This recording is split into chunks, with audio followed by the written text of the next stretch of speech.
저는 기독교 베이직, 특별히 오늘은 성령 충만이라는 주제를 가지고 여러분들과 함께 말씀을 나누려고 합니다.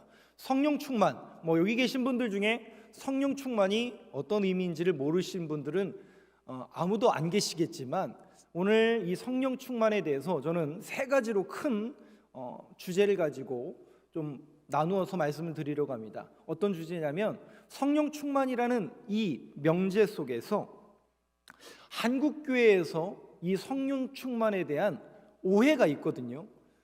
우리가 성령 충만이라는 이 정의를 가지고 뭔가 신학적으로 분석하고 신학적으로 받아들이기보다는 뭔가 교회의 오랜 관습과 뭔가 툴적인 부분으로서 내려왔던 그런 잘못된 오해, 이 부분에 대해서 한번 지적해보고, 두 번째는 그렇다면 오늘 에베소서 5장 5장에서 말하는 성령 충만이란 무엇인가, 그 말씀을 통해서 정의를 내려보고요. 그리고 더 나아가 그렇다면 이 성령 충만을 우리의 삶의 자리에서 어떻게 적용해야 할까, 여기까지 조금 말씀을 드리도록 하겠습니다. 먼저 한국교회에서 성령 충만이라는 이 주제를 가지고 오해하는 부분에 대해서 잠깐 말씀을 조금 드리도록 하겠습니다. 먼저 함께 보실 말씀은 5장 15절부터 17절까지 말씀입니다. 한번 잠깐 띄워주시죠. 다시. 자, 15절부터 17절까지인데요, 이렇게 써져 있습니다. 그런즉 너희가 어떻게 행할지를 자세히 주의하여 지혜 없는 자같이 하지 말고 오직 지혜 있는 자같이 하여. 잠깐만요. 성령 충만이라는 주제를 가지고 말씀할 때 우리가 보통 이 에베소 5장 말씀을 이야기하는데, 5장 15절부터 21절까지가 성령 충만에 대한 그 내용입니다. 그런데 성령 충만에 대한 내용을 이야기하는데 가장 첫 번째 내용이 뭐냐면, 우리가 알고 있는 그 충만이라는 주제를 이야기하고 있는데 조금 뜬금없고 이해가 되지 않는 부분이 뭐냐면, 갑자기 지혜라는 말을 쓰고 있습니다. 다시요. 너희가 어떻게 행할지를 자세히 주의하여 지혜 없는 자같이 하지 말고 어떻게 하라고요? 지혜 있는 자같이 하라. 그리고 16절 한번 보시죠. 세월을 아끼라 때가 악하니라. 자, 이 말씀은 이것만 딱 띄워놓을게요. 뭐냐면 세월을 아끼라 때가 악하니라라는 이 명제는, 이 문장의 내용은 시간을 낭비하지 말라라는 뜻으로 해석하는 게 거의 맞습니다. 뭐 하지 말라고요? 시간을 낭비하지 말라. 그런데 17절에 보니까, 그러면 아까 지혜 없는 자처럼 행하지 말고 지혜 있는 자처럼 행하라. 그러면 지혜가 있다라는 게 뭘까라고 봤더니 17절, 그러므로 어리석은 자가 되지 말고 어떻게 하라고요? 오직 주의 뜻이 무엇인가 이해하라. 그러니까 지혜 있는 자같이 행한다라는 것은 주의 뜻이 무엇인지를 이해하고 분별력을 가지는 것을 우리는 지혜 있는 자다라고 해석할 수 있고, 이 부분을 알 수 있다라는 것이죠. 자, 성령 충만이라는 주제를 가지고 함께 말씀을 나누어야 되는데, 성령 충만이라는 이 주제에 앞서서 지혜가 등장하고 지혜 있는 자처럼 행동하라. 근데 지혜 있는 자처럼 행동한다라는 게 뭐라고요? 주의 뜻이 무엇인지 이해하는 거래요. 자, 로마서 12장 2절 말씀을 한번 보시죠. 우리가 너무나 잘 알고 있는 그 말씀 속에서 하나님의 뜻이 무엇인지 분별하면서 우리가 살아야 될 것을 사도 바울이 이야기하고 있는데, 자, 이 내용 한번 같이 읽어보겠습니다. 시작. 너희는 이 세대를 본받지 말고 오직 마음을 새롭게 함으로 변화를 받아 하나님의 선하시고 기뻐하시고 온전하신 뜻이 무엇인지 분별하도록. 지혜 있는 자는 어떤 사람이라고요? 주의 뜻이 무엇인지 이해하고 분별하는 사람. 그러면서 사도 바울이 뭘 이야기하냐면, 너희는 이 시대와 이 세대를 본받지 말고 어떻게 하라고요? 마음을 새롭게 함으로 변화를 받아 하나님의 선하시고 기뻐하시고 온전하신 뜻이 무엇인지 분별하도록 하라. 사도 바울도 역시 성령 충만이라는 이 내용을 권면하기 앞서 지혜 있는 자로서 하나님의 뜻이 무엇인지를 분별할 것을 다시 한번 우리에게 권면하고 있습니다. 그렇다면 우리가 성령 충만이라는 이 주제를 가지고 나아갈 때는 항상 먼저 도입해야 되고 먼저 선두에 서야 되는 그 의미가 뭐냐면, 하나님의 뜻이 무엇인지를 분별하는 게 중요하다는 겁니다. 왜냐하면 한국교회는, 아니 저도 마찬가지고 여러분들도 마찬가지겠지만, 조금 이상한 기류와 조금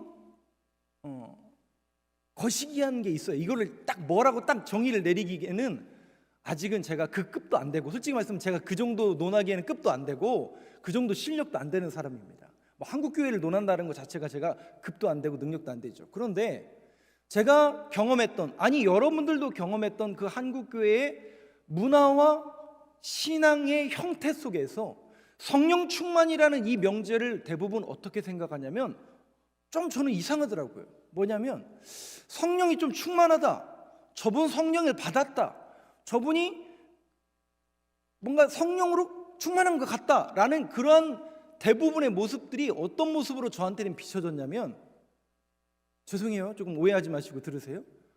저는 개인적으로 무서운 것 같아요. 좀 뭔가 성령 충만함을 받았다, 은혜를 받았다, 성령을 받았다라는 그분들의 모습을 이렇게 비춰보면 좀 무서워요. 막 안 하던 말을 막 갑자기 하고, 막 눈에서 레이저가 나오질 않나, 목소리가 갑자기 여러분 이게 아니라 여러분 막 갑자기 막 뭔 신 목소리가 나오질 않는다든지, 조금 제가 느끼기에는 조금 무서운 모습들이 없지 않아 있었습니다. 여러분들은 어떠신지 모르겠습니다. 그런데 여러분, 과연 성령 충만이라는 것, 왜 하나님은 이 성령 충만을 이야기하시기 앞서서 지혜 있는 자처럼 행하라, 근데 그 지혜 있는 자는 주의 뜻을 분별하고 이해하는 사람이래요. 그러니까 우리가 성령 충만이라는 것도 결국 뭐 하기 위한 겁니까? 주님의 뜻을 분별하기 위함입니다. 왜? 성령님이 우리 안에 계시면 성령님이 인도해 주신다고 했거든요. 그 인도함이 뭡니까?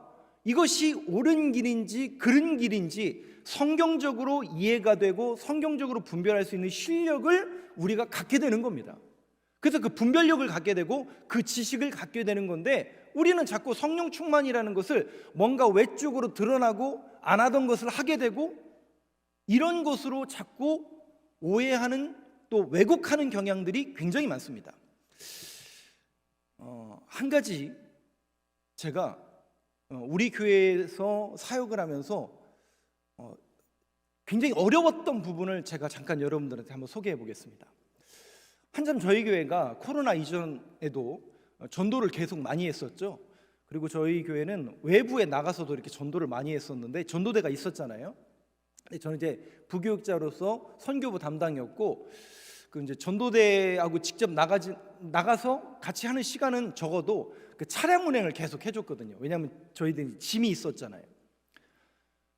저희가 이제 주일날 오후 예배를 끝나고 또 이제 오후에도 또 외부에 나가서 전도를 계속했습니다. 그러면 이제 봉고차에다가 한 짐을 이렇게 가득 싣고 우리 전도했던 장로님 또 우리 권사님들과 함께 전도를 이렇게 나갑니다. 많이 갔던 곳을 지금 기억해 보니까 유성에 있는 조격장, 유성의 조격장도 가고 우리 교회 물론 앞에도 가고 저 사거리에도 가고 여러 군데를 이렇게 갔던 것 같습니다. 근데 제가 기억나는 날은 어떤 날이냐면 굉장히 무더웠던 날인데, 주일날 대전역을 간 적이 있었어요. 대전역을 이렇게 가고, 대전역을 가서 이제 저는 이제 길거리에다 차를 놓고 짐을 다 내려서 거기 이제 중간에서 전도하는 전도 팀들과 함께 만나서 전도하는 데다 이렇게 짐을 놔줍니다. 그래서 이제 저는 이제 차에서 짐을 다 끌어놔서 전도 용품을 내려놓고 있는데, 이미 거기에 이제 전도를 하는 우리 교회 말고 다른 분들이 많이 계시더라고요. 근데 그 옆에다가 이렇게 우리 전도 부스를 이렇게 만드는데, 막 거기 있는 분들이 아마도 전에 저희 교회 심으시던 장로님하고 아는 분들이었던 것 같아요. 그 전도팀하고 막 이렇게 반갑게 막 인사를 하시더라고요. 그럼 저는 이제 다 이렇게 차려드리고 세팅을 해드리고 이제 가려고 딱 그러는데, 거기에 관계가 되는 한 여자분인 것 같아요. 여자분이 저한테 물어보더라고요. 뭐 하는 사람이냐? 그래서 이 서부정원교회 부목사입니다. 그리고 이제 저는 이제 세팅하고 이제 사역을 위해서 이제 교회로 갑니다라고 했더니, 간다고 하니까 갑자기 뜬금없이 그러는 거예요. 여기 사람이 조금 부족하니까 같이 전도를 좀 하십시다. 뭐 일손이 부족하니까 뭐 좀 하자고 그러시더라고요. 근데 저도 부교육자고 저도 이렇게 세팅하고 가서 사역해야 될, 주일 저녁 예배도 준비해야 되고 사역해야 될 게 많이 있어서 가야 됩니다. 그랬더니 이분이 표정이 갑자기, 그 온화한 모습이 갑자기 온데간데 없고 뭐 거의 사자와 같은 모습으로 거의 욕설을 날리시는 거예요, 저한테. 근데 영어로 욕을 하시더라고요. 근데 제가 못 알아들을 줄 알고 그렇게 얘기하셨나 봐요. 세월을 아끼라 때가 악하니라, 이걸 영어로 딱 얘기하시면서 몇 가지 말씀을 하는데 제가 조금 히어링이 되어서 주워 들었는데, 예를 들면, 그러니까 조금 의역해서 말씀을 드리면 이런 거예요. 지금 때가 악한데 한시라도 복음 전하는 게 제일 중요한데 지금 빨리 복음을 전해야 되지 어딜 가냐고 막 저를 막 저주하듯이 막 영어, 한국말로 하면 제가 막 뭐라 할 줄 알고 그랬었는지 막 영어로 막 저주를 하듯이 저한테 그렇게 얘기를 하시는 거예요. 제 기분이 어땠을까요? 하필이면 조금 알아들어가지고 이게 뭘까? 그런데 뭐 저는 이제 제가 해야 될 일이 있으니까 또 이렇게 또 차는 불법 주차를 해놨긴 빨리 이동을 해야 되잖아요. 그래서 이렇게 오는데 제 마음이 개운치가 않는 거예요. 나도 전도를 계속 하다 가야 되는 게 맞는 건가? 근데 또 사역은 또 있는데 개운치가 않죠, 제 마음속에. 그게 계속 맴돌고 지금도 그분의 얼굴을 선명하게 기억할 정도로 제가 그 당시에 어떻게 보면 트라우마처럼 좀 충격을 받은 그런 현장이었어요. 근데 제가 오면서 계속 생각하고 그 이후에도 계속 생각하면서 그분의 얼굴이 계속 떠오르는 거예요. 지금도 그분의 얼굴이 떠오르는데 이제는 제가 정확하게 말할 수 있어요. 뭘 말할 수 있느냐? 우리도 신앙생활하다 보면 조금 거시기 할 때가 있죠. 하나님의 일이기 때문에 하나님의 일을 먼저 하는 게 중요한 것 같은데, 그런 것 같은데, 근데 여러분, 반드시 여러분들이 성령 충만하시고 하나님의 일을 하실 때, 특별히 성령 받은 사람으로서 여러분들이 꼭 기억해야 될 성경 구절이 하나 있습니다. 갈라디아서 5장 22절 23절 한번 보여주시죠. 저하고 한 절씩 교독해 보겠습니다. 오직 성령의 열매는 사랑과 희락과 화평과 오래 참음과 자비와 양성과 충성과 온유와 절제니 이 같은 것을 금지할 법이 없느니라. 이게 무슨 얘기예요? 이게 여러분 무슨 얘기예요? 성령의 열매를 얘기하는 거거든요.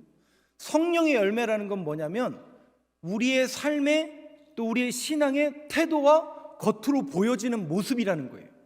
겉으로 보여지는 모습이 사랑과 희락과 화평과 오래 참음과 자비와 양성과 충성과 온유와 절제의 모습이 나타나는 것이 올바른 성령 충만함을 가진 사람의 태도요 모습이라는 거예요. 근데 저도 그때는 헷갈렸어요. 뭐지? 그분의 얼굴은 뭐지?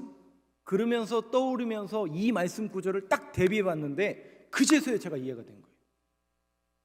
하나님의 일을 한다고, 성령 충만하다고. 근데 여러분, 안타까운 게 뭔지 아세요?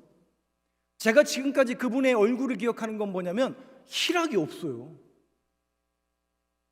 뭐죠? 화평이 없어요. 그러면 그분이 정말 성령 충만한 거예요? 기쁨이 없다니까요. 뭔가 막 쫓기듯이. 그러니까 사명감을 갖는 건 중요합니다. 반드시 어떤 일을 이루어야 된다는 사명감에 불타오르는 것도 중요해요. 제가 그걸 가지 말라, 하지 말라, 사명감 가져라, 중요합니다. 그런데 여러분, 하나님의 일을 하는데 성령 충만하다는데 얼굴에 긴장감만 가득하다면, 기쁨은 없고 막 불안해가지고 이거 안 하면 막 큰일 나는 것처럼 막 벌벌 떨면서, 여러분 그게 과연 하나님께서 원하시는 모습이냐는 거죠. 이건 누구의 일이에요? 내 일이 아니잖아요. 자선하여 하나님 앞에 시간을 드리고 마음을 드리고 예배의 자리에 마음을 드리고 시간을 드리는 거 아닙니까? 근데 얼굴의 표정에 전혀 기쁨이 없다면, 얼굴의 모습과 태도에서 전혀 소망의 모습이 없다면, 사랑과 희락과 화평과 이 성령의 열매가 나타나지 않는다면 뭔가 문제가 있는 거 아니에요? 여러분들은 어떻게 생각하시나요? 저는 여러분들에게 권면의 말씀을 드립니다. 하나님의 일, 하나님을 향한 예배, 모든 하나님의 일이 들어가는 그 사역과 성령 충만에는 가장 기본적으로 기쁨이 있어야 됩니다. 그리고 그것은 자원하는 마음으로 드리는 겁니다.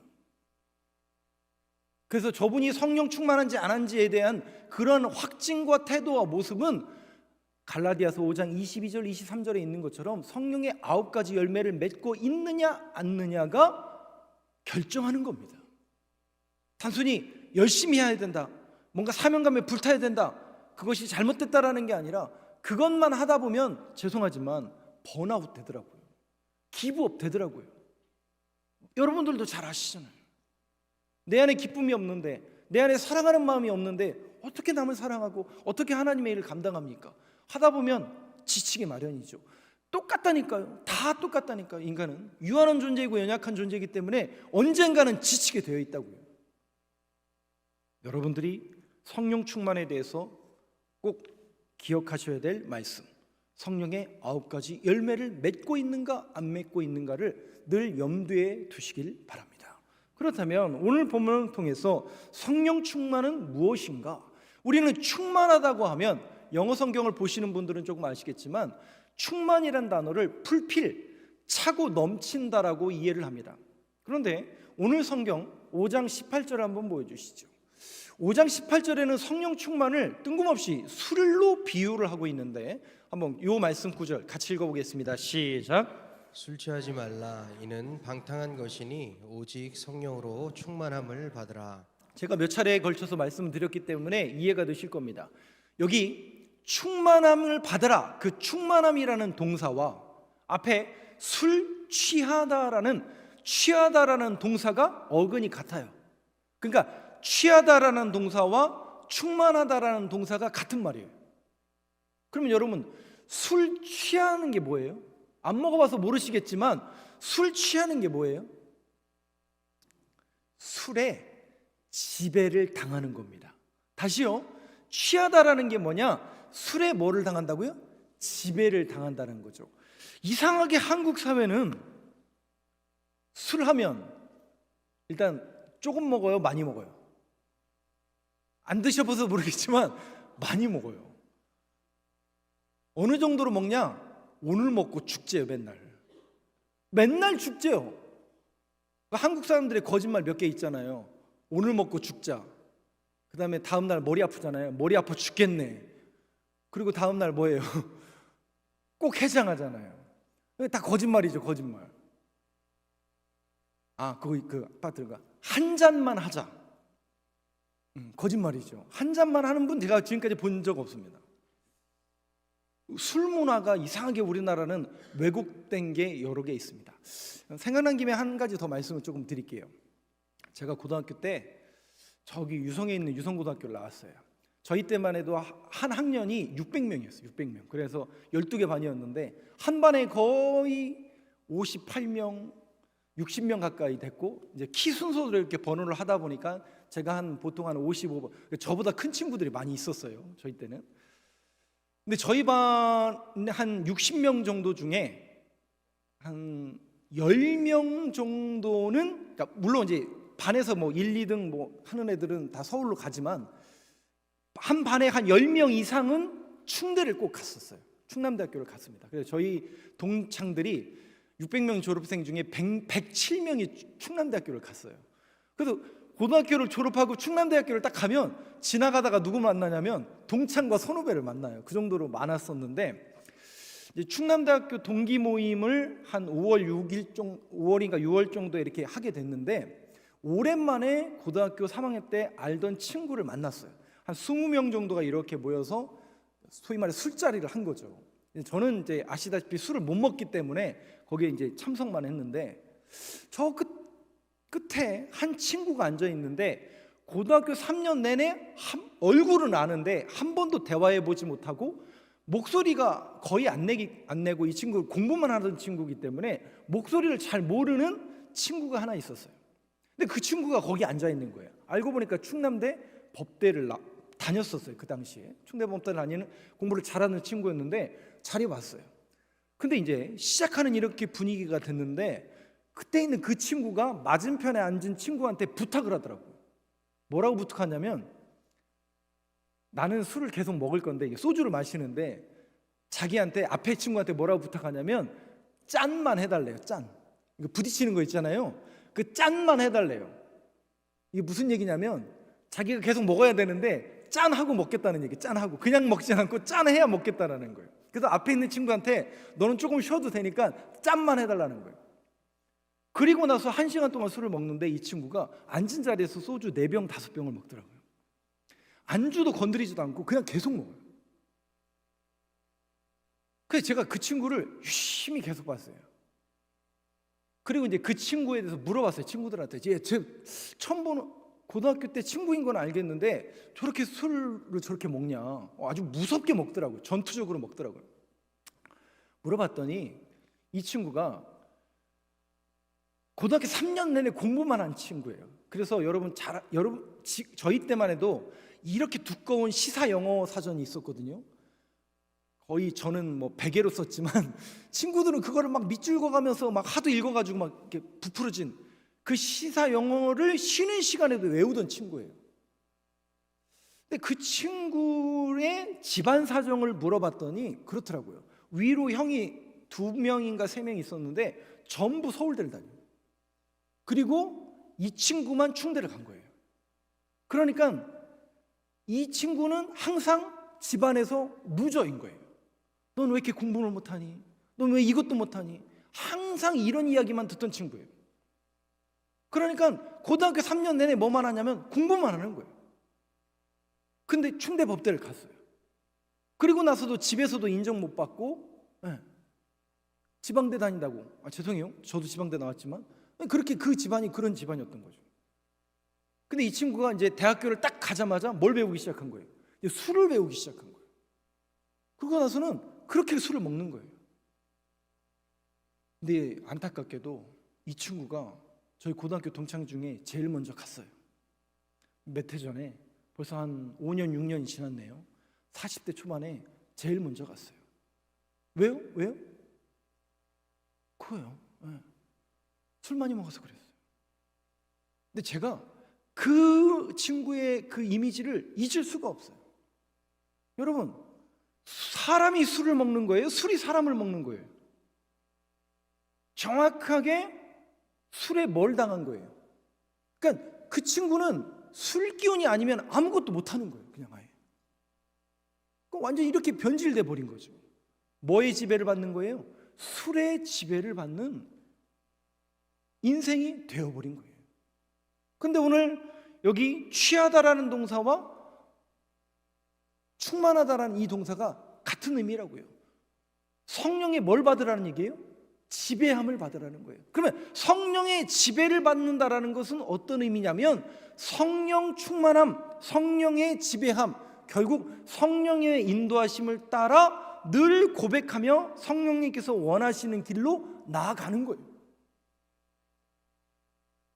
특별히 한국 사회에서는, 또 한국 교회에서는 이 술에 대해서 보통 크게 2가지로 금하고 있습니다. 첫 번째는 도덕적으로 윤리적으로 술 먹으면 안 된다라고 가르쳤습니다. 그리고 건강상의 이유로 술 먹으면 안 된다고 가르쳤습니다. 그런데 여러분, 정확하게 성경은 뭐라고 얘기하냐면 지배를 당한다라는 거예요. 누구한테요? 술에 지배를 당한다는 겁니다. 결국 술에 지배를 당하니까 하나님께서 원하시는 인생을 살아가는 게 아니라 술에 지배를 당하는 그 결론과 끝이 너무나 암울하고 너무나 비참하더라는 거죠. 저와 여러분은 오직 성령님의 지배하심을 받아 성령님의 인도하심을 따라 살아가는 저와 여러분들의 삶이 되길 간절히 소망합니다. 저는 술을 못하는데, 왜냐하면 천성적으로 못해요. 혹시 저를 시험해보고 싶으시면 시험하셔도 돼요. 목사님 요즘에 너무 수고하시는데 목사님 너무나 감사한 마음으로 제가 술 한잔 대접하고 싶습니다. 하세요. 제가 먹겠죠. 하시면 먹어야죠. 어떡하겠어요. 근데 여러분, 그 다음은 여러분들이 책임지셔야 돼요. 왜냐? 저는 술 한 잔만 먹어도 바로 표신하는 사람이고, 저 쓰러지면 여러분들이 응급실로 꼭 데려가 주셔야 됩니다. 저는 이제 태생이 못 먹는 태생이에요. 저희 집안이 다 그래요. 그런데 저 위에 계신 분이 한 분이 있어요. 송 무슨 목사님이 있는데 그분은 지금까지 술을 한 잔도 안 했대요. 한 잔도 안 했대요. 신기하죠? 그럼 저분이 술을 못 먹어서 그랬을까요? 일부러 안 한 걸까요? 저하고 다르죠. 저는 술을 못 먹지만 저분은 술을 일부러 안 먹은 거예요. 그래서 저한테는 술 먹는 게 시험이 아니라고 말씀드렸잖아요. 왜요? 술을 못 하니까. 먹으면 그냥 바로. 근데 저분은 먹을 줄 알 것 같거든요. 제가 볼 때는 일부러 안 먹어요. 왜 그런 줄 아세요? 성령님의 지배를 받고 있고 성령님의 지배를 원하고 성령님의 인도하심을 따라 살기를 원하기 때문에 자신의 신앙 고백 차원에서 일부러 안 가고 안 먹는 거예요. 저하고는 다르죠. 그래서 이러한 술에 대한 문화는 실질적으로는 신앙 고백입니다. 하나님, 내가 하나님의 사람으로서 성령님의 지배를 받기를 원합니다. 성령님의 인도하심을 따라 살기를 원합니다. 그런데 하나님, 세상이 쉽지 않습니다. 술 문화고요, 이것도 안 먹고 저것도 못 해야 되고 쉽지 않습니다. 그러나 이것은 우리에게 신앙 고백임을 알게 하시고 신앙 고백 차원에서 이 모든 것을 이겨낼 수 있는 저희들이 되게 하여 주시옵소서. 이게 우리의 신앙 고백이 되어야 되고 결국 그렇게 인도하심을 따라 살아가는 그러한 성령님의 인도하심을 추구하고 그런 믿음의 고백을 가지고 살아가는 저와 여러분 되시길 간절히 소망합니다. 마지막으로 디모데전서 4장 4절 5절 말씀을 한번 보여주시죠. 그렇다면 이 성령이라는 이 단어는 거룩한 영이라는 뜻이잖아요. 그럼 그 거룩한 영은 누구에게 임하는가? 한번 잘 보시죠. 디모데전서 4장 4절 5절 말씀을 저하고 교독하겠습니다. 하나님께서 지으신 모든 것이 선하심에 감사함으로 받으면 버릴 것이 없나니 하나님의 말씀과 기도로 거룩하여짐이라. 거룩한 영이시기 때문에 거룩한 마음과 거룩해진 심령 속에 들어오시죠. 그래서 뭐 해야 된다고 우리는? 하나님의 말씀과 기도로 거룩하여짐이라. 그러니까 끊임없이 저와 여러분이 말씀과 기도로 거룩해지기 위해서 애쓰고 그렇게 믿음의 고백을 가지고 나아가면 성령님이 오실 수밖에 없다는 거죠. 마귀에게 틈을 주지 말라. 그 얘기는 뭐냐면 우리의 심령을 자꾸 세상적인 것에 뺏기지 말고 하나님의 말씀과 기도함으로 거룩해져서 하나님의 영으로 채우라는 그 내용이고 그 말씀입니다. 그렇게 하나님의 말씀과 기도로 거룩해진 그곳에 하나님의 영, 하나님의 거룩한 성령님이 임하게 되면 무슨 일이 벌어지는가? 고린도전서 12장이에요. 그래서 고린도전서 12장이 무슨 장이냐면 은사장이에요. 성령님이 임한 그들에게 나타나는 게 뭐냐면 은사가 임하더라고요. 그런데 그 은사의 내용이 여러 가지가 있는데 3절 말씀을 한번 보여주시죠. 고린도전서 12장 3절 같이 한번 읽어보겠습니다. 시작. 그러므로 내가 너희에게 알리노니 하나님의 영으로 말하는 자는 누구든지 예수를 저주할 자라 하지 아니하고 또 성령으로 아니하고는 누구든지 예수를 주시라 할 수 없느니라. 네, 하나님의 말씀과 기도로 거룩해지니까 우리의 심령 속에 성령 하나님이 들어오시고 그 성령 하나님이 들어오셔서 우리에게 뭘 알려주시는 거예요? 그리스도가 주시다. 누구든지 예수를 저주할 자라 하지 아니하고 또 성령으로 아니하고는 누구든지 예수를 주시라 할 수 없느니라. 우리가 예수를 그리스도로 고백할 수 있는 이유, 예수를 그리스도로 우리의 주님으로 인정하고 믿고 고백할 수 있는 그 근거와 동기와 원인은 우리 안에 거룩하신 하나님의 영이 있기 때문에 가르쳐 주시는 거죠. 예수님만이 그리스도시다, 예수님만이 네 인생의 주님이시더라는 것을 성령님이 끊임없이 가르쳐 주실 뿐만 아니라 성령님의 은사는 방언이요, 예언이요, 사랑이요, 수많은 은사는 선물이잖아요. 은사가 우리에게 임하게 된다는 거죠. 그래서 어떤 분에게는 병 고치는 은사, 어떤 분에게는 놀라운 은사들이 계속 임하게 되는 것이 성령님의 선물이라는 거죠. 그런데 사도 바울은 고린도전서 12장에서 가장 큰 성령의 은사를 사모하라. 31절 말씀 한번 보여주시죠. 같이 한번 읽겠습니다. 시작. 너희는 더욱 큰 은사를 사모하라. 내가 또한 가장 좋은 길을 너희에게 보이리라. 가장 큰 은사가 뭐예요? 이러시면 곤란한데, 성령의 은사는 여러 가지가 있지만 그 중에 가장 큰 은사를 사모하래요. 그게 뭔데요? 감사합니다. 고린도전서 13장이에요. 12장 다음에 13장이죠. 13장이 무슨 장인데요? 그렇죠. 사랑장애. 사랑장애예요. 그래서 성령의 열매, 사랑, 결국 이것은 우리의 내부에 품고 있는 거예요? 밖으로 드러나는 거예요? 밖으로 드러나는 거예요. 여러분들 안에 사랑이 없어요. 사랑이 없는 사람이 어떻게 다른 사람을 사랑할 수 있습니까? 내 안에 희락과 기쁨이 없는데 어떻게 하나님을 찬양할 수 있습니까? 물론 하나니까 얼굴은 막 이렇게 할 수는 있겠지만, 예배를 드리러 가야 되니까 막 얼굴 오만진상 뿌리면서 할 수는 있겠지만, 정말 하나님께서 기뻐하시고 하나님께서 원하시는 성령 충만함은 그것이 자원하는 마음으로, 기쁜 마음으로 드러나야 되고 나타나야 된다는 것이죠. 특별히 이 성령 충만함의 적용은 항상 어떻게 되어야 되냐면, 본인이 성령 충만하고 하나님의 말씀과 기도로 거룩해지면, 죄송해요, 말하지 않아도, 드러내지 않아도 나오게 되어 있어요. 왜냐? 아까 충만은 풀필이라고 그랬잖아요. 흘러 차고 넘치기 때문에 가만히 있어도 성령 충만한 사람은 저 사람 충만한지 알 수 있다고요. 어떻게 해요? 성령의 9가지 열매가 나타나요. 그리고 가장 큰 은사를 사모하라. 그게 뭔데요? 사랑. 그거는 관계의 문제예요. 인간과의 관계의 문제예요. 만약에 우리가 신앙인으로서 살아가는데 제가 여러분들에게 사랑을 베풀지 않고 기쁨과 희락과 자비와 온유와 이게 없다면 저한테 문제가 있는 거죠.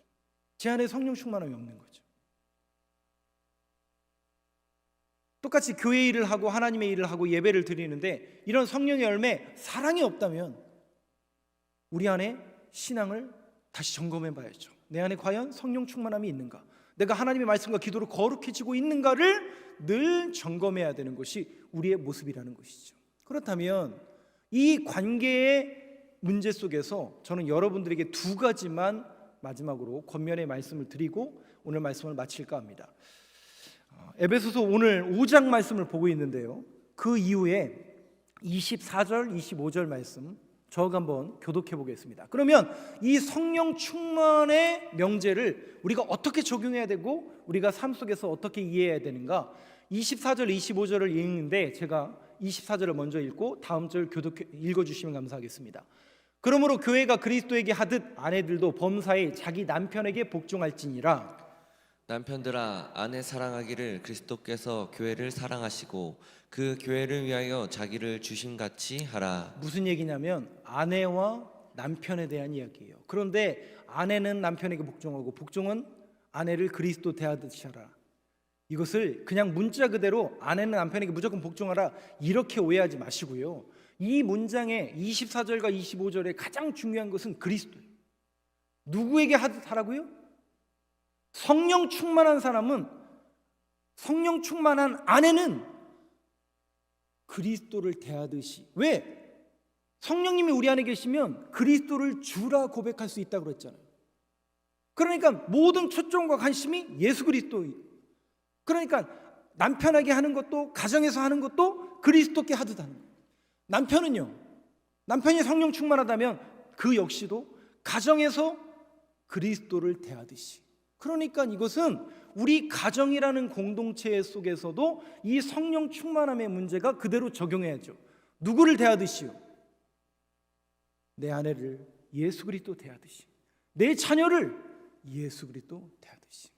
안타까운 모습은 우리가 이제 또 조금 있으면 또 5월에 가정의 달이 오지만, 제가 어린 시절에 저희 시골의 모습은 모르겠어요. 도시에 사시는 분들은 잘 모르겠는데 저는 대한민국의 최고 깡촌 중에 깡촌에 살았기 때문에 뭐 이거 갖고 배틀하고 싶은 마음은 없지만, 누가 더 시골에 살았느냐 뭐 배틀하고 싶은 마음은 없지만, 뭐 가끔 저도 그걸 즐기긴 하지만, 아무튼 저도 시골에 살았는데 그 학창 시절, 초등학교, 중학교 시절을 이렇게 기억해 보면 암울한 기억이 뭐냐면, 저희 집은 그나마 조금 나아요. 왜냐하면 아버지가 선생님이시니까 조금 난데 어촌이잖아요. 그러면 아버지들의 모습이, 죄송해요, 너무 무서웠어요. 한결같이 너무 무서웠어요. 어머니들은 항상 목소리가 톤이, 기호야 이거 아니에요. 톤이 뭐예요? 야 그것도 맞다. 항상 3, 4 옥타브세요. 그럼 여러분, 그런 환경에서 자란 아이의 인생이 어떤 인생을 살아갈까요? 마음이 아픕니다. 사랑하는 성도 여러분, 여러분들이 성령 충만하시다면 여러분들의 남편을, 또 여러분들의 아내를 그리스도 대하듯이 하고, 여러분들의 자녀를 그리스도를 대하듯이 대하는 그런 성령 충만함이 여러분들에게 있길 간절히 소망합니다. 마지막으로 에베소서 6장 말씀을 한번 보시죠. 5절 말씀 한번 같이 읽겠습니다. 시작. 종들아 두려워한 즉 떨며 성실한 마음으로 육체의 상전에게 순종하기를 그리스도께 하듯 하라. 이 말씀은 단순히 우리 주인에게, 직장에서 우리 주인에게 복종하라 이 얘기가 아니에요. 여기에서도 잘 보세요. 누구에게 하듯 하라고요? 그리스도께 하듯 하라. 여러분들이 성령 충만하시다면 여러분들의 삶과 여러분들의 가정과 여러분들의 직장에서 만나는 모든 사람들에게 어떻게 대하더라고요? 예수님 또 오셨네요. 오늘 여러분들 교회 오셨는데 예수님 또 오셨네요. 예수님 또 오셨네요. 그렇게만 할 수 있다면, 그렇게 적용할 수 있다면 우리 믿는 사람들을 통해서 뭔가 교회는 다르구나, 신앙인들은 뭔가 다르구나. 처음에는 그런 사람들을 보면 등신이요, 미련한 사람이요, 그게 뭔 큰 힘이 있겠느냐? 아니요. 그게 진짜 실력이에요. 그게 진짜 능력이에요. 여러분들이 새롭게 시작된 이 한 주간도 여러분들의 머무는 모든 삶의 걸음걸음마다 그리스도께 하듯 성령 충만함으로 나아가는 저와 여러분들의 모든 인생의 발걸음이 되길 간절히 소망합니다.